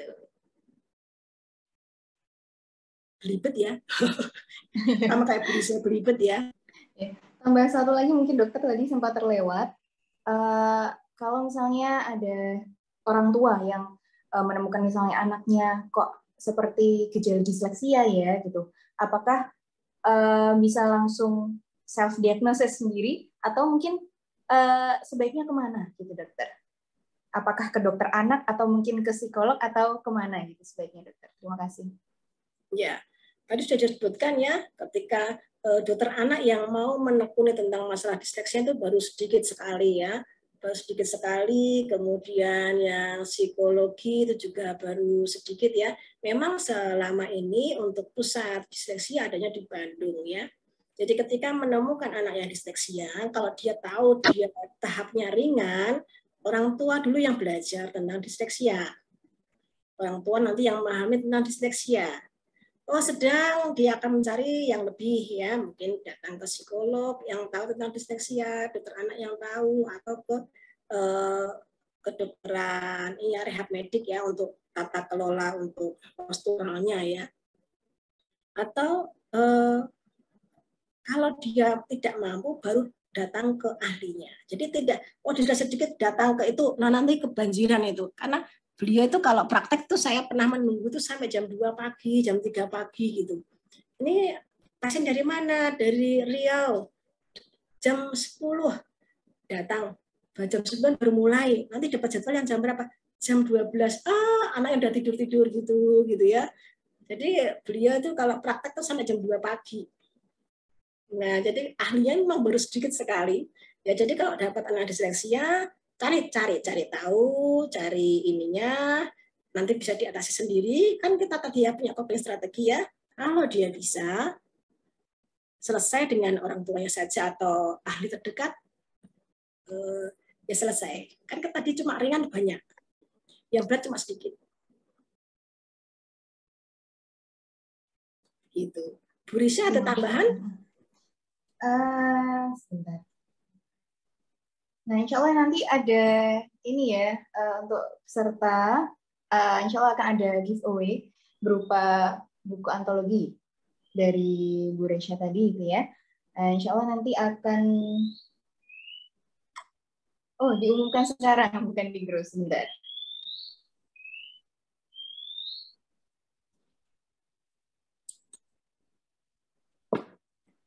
Nah, untuk salah satu yang mendapatkan giveaway ini adalah yang sudah bertanya tadi ya, Bu Maedina.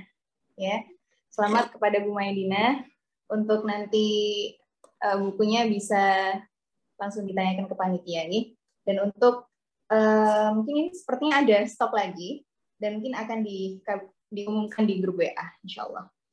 Nah, Masya Allah sekali ya teman-teman semuanya, ini materi tentang disleksia ini sangat-sangat ternyata tidak sebatas hanya masalah baca tulis hitung, tapi lebih kepada apa dampaknya dan bisa berlanjut juga sampai dewasa kalau misalnya copingnya atau mungkin ini ya strategi penanganannya masih kurang tepat gitu. Jadi sebisa mungkin jika teman-teman semua di sini peserta Zoom di sini kalau misalnya mendapati anak atau misalnya saudara mungkin ya yang sepertinya kok ada gejala disleksia, nah mungkin bisa diarahkan ke profesional ya, atau paling tidak lebih ini ya acceptance tadi ya kalau kata Bu Resya itu ya, lebih penerimaannya harus diperbesar lagi ya, membesarkan rasa syukurnya daripada rasa penyesalan atau mungkin kecewa seperti itu ya, karena syukur itu adalah sumber kebahagiaan insya Allah ya. Terima kasih atas materinya dari untuk Dr. Hesti, dan terima kasih juga atas partisipasinya teman-teman semuanya di sini yang sudah mengikuti dari awal sampai akhir. Dan mungkin sebelum kita tutup ada sesi foto dulu ya. Nah, mungkin dari admin ada ini bisa ditampilkan ini ya. Nah, ya ini sudah. Nah, mungkin bisa dinyalakan teman-teman ya kameranya. Jadi bisa foto bareng untuk dokumentasi. Yuk. Ini sudah semuanya. Saya cek dulu ya satu-satu ya. Nah, masih ada yang masih merah-merah nih. Boleh saya kasih waktu 5 detik ya untuk menyalakan kameranya. Kan tinggal klik ya. Oke. Baru pakai kerudung. Tinggal serut boleh, ambil mukena juga boleh ya. Ya, 5, 4, 3, 2, 1 ya. Ini untuk yang nah sebentar, ini saya juga coba bantu juga nih. Nah, mungkin dari admin bisa sekaligus ini ya di screenshot, dan dari sini juga saya screenshot juga. Ayo. Oke, siap-siap teman-teman semuanya. 3, 2, 1. Oke, lanjut. Oke. Yuk, lagi ganti gaya. 3, 2, 1. Oke. Nah, lagi ya, sekali lagi. 3, 2, 1. Oke. Ya, terima kasih. Sekali lagi terima kasih kepada Dr. Hesti dan juga untuk teman-teman semuanya atas partisipasinya dari awal sampai akhir. Mari kita tutup acara pada malam hari ini dengan doa kafaratul majelis bersama-sama. Subhanakallahumma wa bihamdik asyhadu an la ilaha illa anta astaghfiruka wa atubu ilaik. Wassalamualaikum warahmatullahi wabarakatuh. Terima kasih, selamat beristirahat.